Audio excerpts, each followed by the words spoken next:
Hebrews chapter 12. Therefore we also, since we are surrounded by so great a cloud of witnesses, let us lay aside every weight and the sin which so easily ensnares us, and let us run with endurance the race that is set before us, looking unto Jesus, the author and finisher of our faith, who for the joy that was set before him endured the cross, despising the shame, and has sat down at the right hand of the throne of God.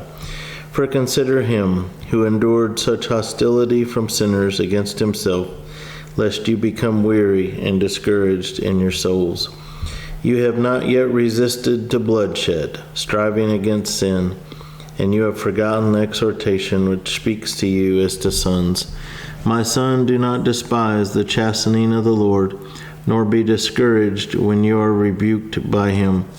For whom the Lord loves, he chastens, and scourges every son whom he receives. If you endure chastening, God deals with you as with sons. For what son is there whom a father does not chasten? But if you are without chastening, of which all have become partakers, then you are illegitimate and not sons. Furthermore, we have had human fathers who corrected us, and we paid them respect. Shall we not much more readily be in subjection to the Father of spirits and live? For they indeed for a few days chastened us as seemed best to them, but he for our profit, that we may be partakers of his holiness. Now no chastening seems to be joyful for the present, but painful. Nevertheless, afterward it yields the peaceable fruit of righteousness to those who have been trained by it. Therefore strengthen the hands which hang down, and the feeble knees, and make straight paths for your feet, so that what is lame may not be dislocated, but rather be healed. Pursue peace with all people, and holiness, without which no one will see the Lord. Looking carefully, lest anyone fall short of the grace of God, lest any root of bitterness springing up cause trouble, and by this many become defiled. Lest there be any fornicator or profane person like Esau, who for one morsel of food sold his birthright. For you know that afterward, when he wanted to inherit the blessing, he was rejected, for he found no place for repentance, though he sought it diligently with tears.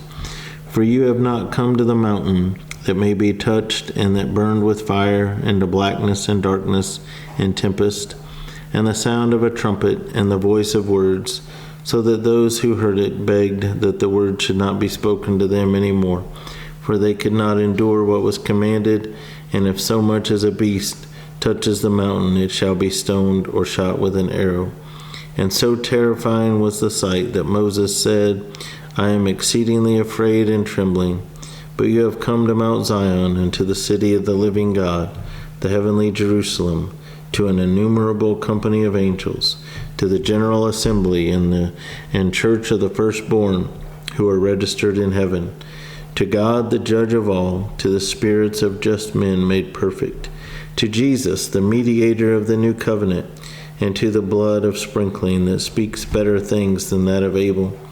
See that you do not refuse him who speaks, for if they did not escape who refused him who spoke on earth, much more shall we not escape if we turn away from him who speaks from heaven, whose voice then shook the earth. But now he has promised, saying, Yet once more I shake not only the earth, but also heaven. Now this, yet once more, indicates the removal of those things that are being shaken, as of things that are made, that the things which cannot be shaken may remain. Therefore, since we are receiving a kingdom which cannot be shaken, let us have grace by which we may serve God acceptably with reverence and godly fear, for our God is a consuming fire.